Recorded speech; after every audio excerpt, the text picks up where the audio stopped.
want to start first by saying thank you to Valentina and to Persol for inviting me to do this project again this year. It was such an extraordinary experience last year, and I have to say that 2012 has topped everything that came before. And I also want to say thank you to the Museum of Moving Image in Absentia for inviting us to bring the project to an institutional space, which of course kind of confers another level of credibility on the project, but also allows us to bring it to a wider public. And I think it really signals the fact that, they see the work that we're doing with this project as being important in its own right and worthy of sharing with their audiences.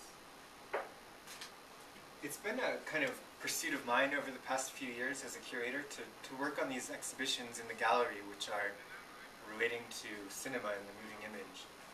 And it's kind of a funny space to work in certain ways, because we're used to seeing the cinema in the auditorium or at home in front of the TV.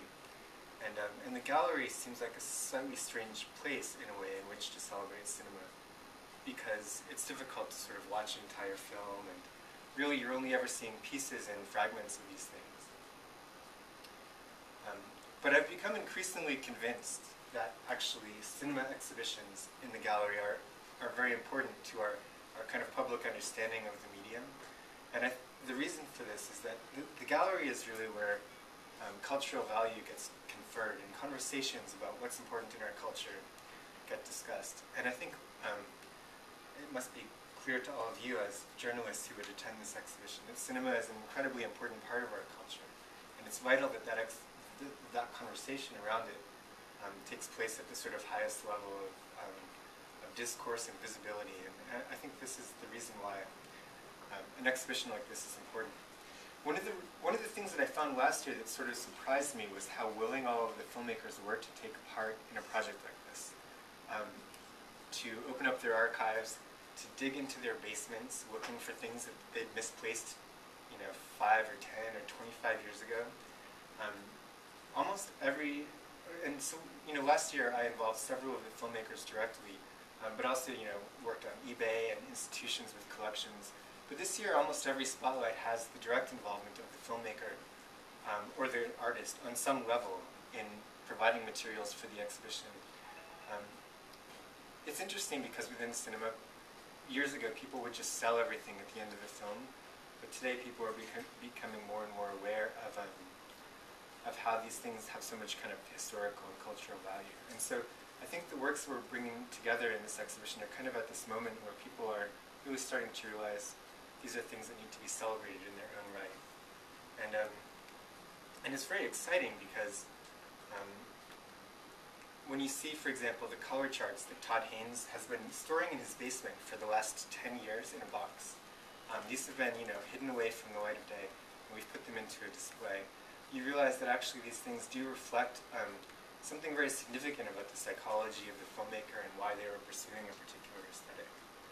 So in very general terms, I think the filmmakers themselves all realized that this is a project that they wanted to be a part of, and they were incredibly generous in their work. And so I'm really glad to have the opportunity to celebrate them as artists and as individuals and as makers and the work that they do.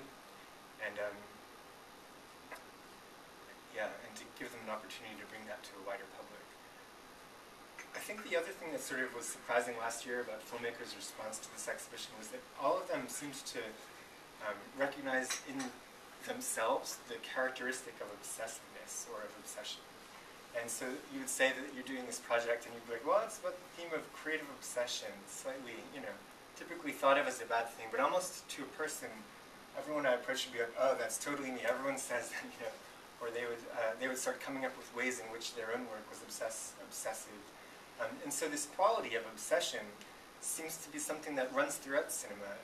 And it's something that I really have I've spent a lot of time thinking about why these people would share this great drive to realize their vision down to a very fine-grained level of detail, to go to incredible lengths to do something that most audiences might not even notice. And I think it has something to do with the fact that cinema is this very fragile thing. It's like a medium that's made out of light or something. And so there's something about the fact that there's this thing that comes to life only for a short time that inspires people to go to these incredible lengths to really craft something to the very finest level of detail.